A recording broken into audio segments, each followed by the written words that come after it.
The police chief and 3 officers that make up the entire 4-person police department of the town of Geary, Oklahoma, and 2 of the town's city council members have resigned with little explanation.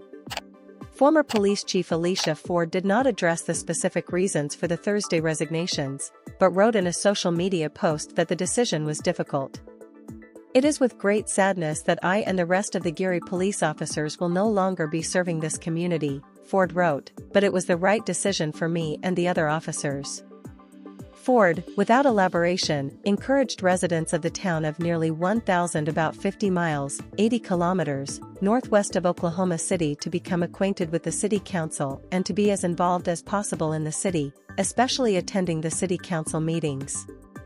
Ford did not immediately return a phone message for comment on Saturday. A woman who answered a phone call to a number listed for Mayor Waylon Upchego on Saturday said, "Not at this time," when a reporter asked to speak with Upchego about the resignations.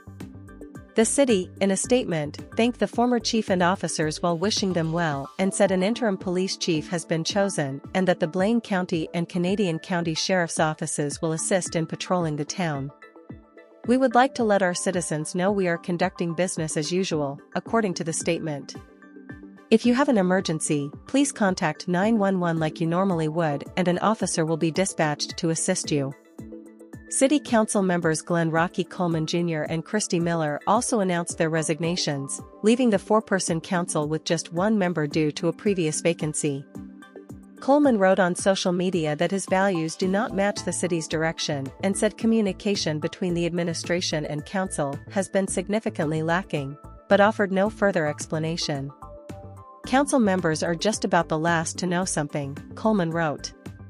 "There are often times that I would not know something is planned until the meeting started." Miller did not immediately return a phone call to a number listed for her. The city did not identify the interim chief, but J.J. Stitt, who described himself as a 27-year law enforcement veteran, as a county deputy, a member of a task force investigating internet crimes against children and a distant cousin of Governor Kevin Stitt, told the Oklahoman that he is the interim chief. Stitt did not return a phone call to a number listed for him, but told the newspaper that he hopes to add officers in the coming days. He said he has the ability to pick up the phone and get experienced officers over to the town to help out.